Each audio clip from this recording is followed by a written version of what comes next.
Hi everyone, Nelly Odessa here, and welcome to week 3 of the Bad Habit Cleanse Challenge. So we're switching things up a little bit, and instead of the usual written module, I'm sending you this video. And the purpose of this video is to help you get re-inspired to finish your challenge and to quit your bad habit once and for all. So one thing I noticed is that at the beginning of this challenge, there was so much excitement, there was so much energy, there was so much chatter in our Facebook group. All of you were posting your commitments and sharing exactly which bad habits you were committed to eliminating or reducing. There were progress reports from many of you almost daily, and that was fantastic.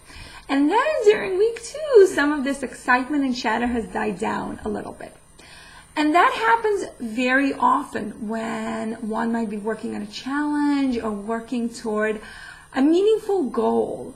And that's because during week 2, you started to notice, wow, this really takes hard work, and this really takes commitment. And yes, it does. So regardless of where you are right now, at the beginning of week 3, you might be going strong and have completely eliminated your bad habit by now. If so, good for you, but don't stop there. You want to keep going.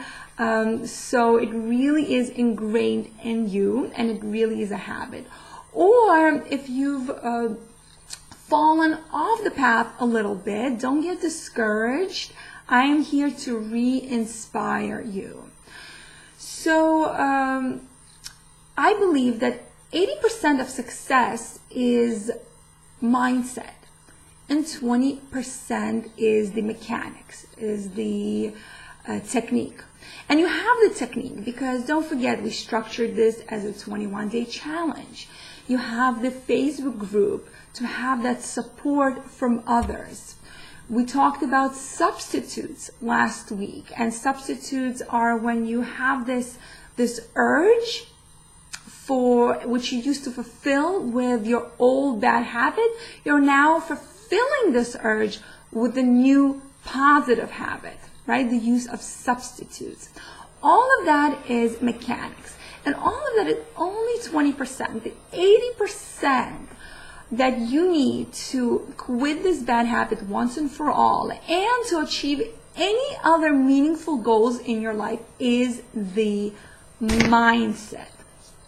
And that's what we're going to revisit today. Your motivation, your reason why. There are really 2 ways to get your mindset aligned with what it is that you're doing. The first one, we talked about it during week 1, and that is to find your reason why. To find this positive reinforcement of how will my life be different if I quit my bad habit.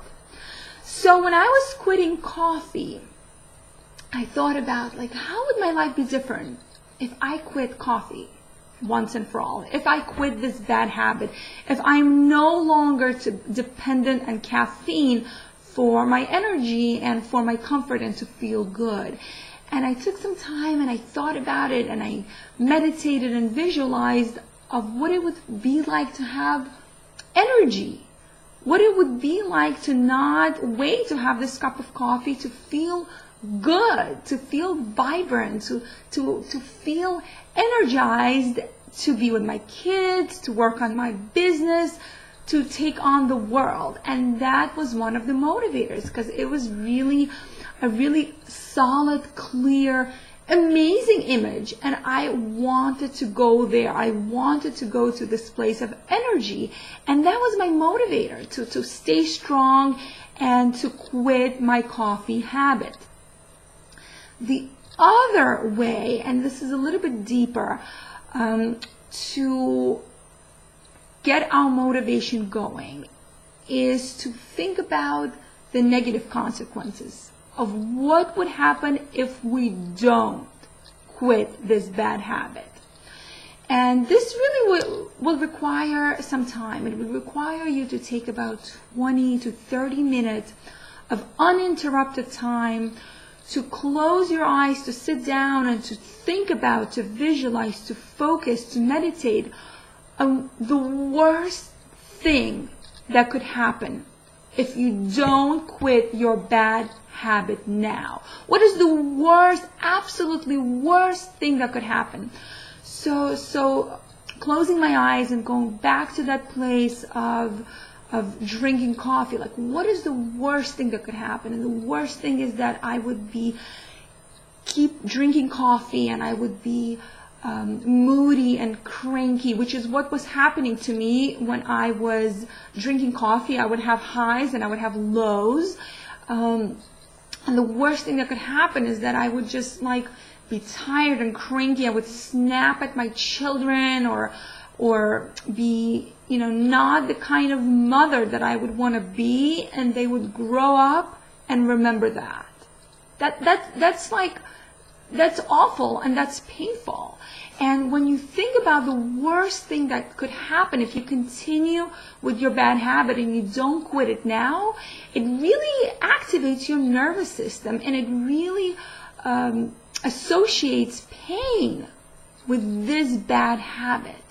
And it really makes it not worth it. And your nervous system, when you go for that bad habit, your nervous system responds. And again, it's not a mental thing.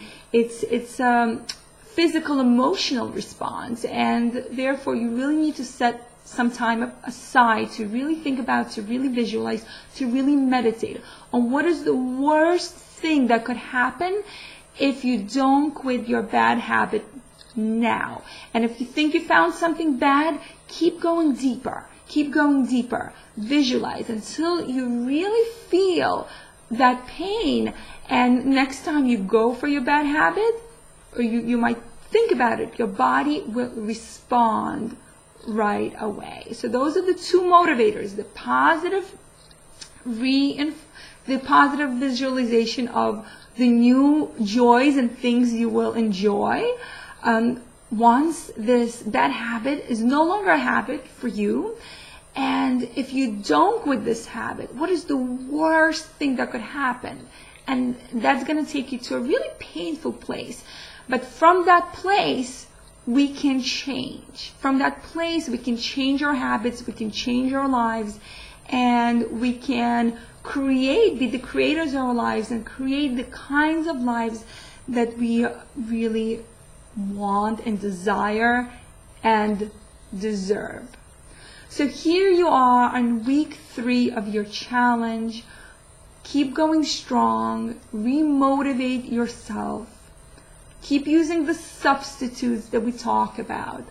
Find the support that will keep you going in our community Facebook page and keep going. And you can start thinking about your rewards, because what I love to do, and that's a little extra motivator for me, is when I'm working on a challenge and when I'm working on a goal, I like to reward myself for a job well done. So you can, starting right now, think about, once I complete the 3 weeks of this bad habit cleanse challenge, and you only have 1 week left, what is a little something that I can get myself to say, good job? So I don't recommend you necessarily get yourself something really expensive. I don't recommend that you reward yourself with anything that conflicts your challenge. So if you're doing a no sugar challenge, I don't think that a piece of apple pie or chocolate should be a reward, because that's in contradiction to what you're doing. If you're doing, a challenge where you're not spending, any money on clothing because you have way too much, I don't think that buying yourself a new pair of shoes is an appropriate reward, right? You know what I'm saying? So start to think about how can you reward yourself in a way that complements what it is that you're doing and does not conflict it. So again, I'm Nelly Odessa. Thank you for being here with me.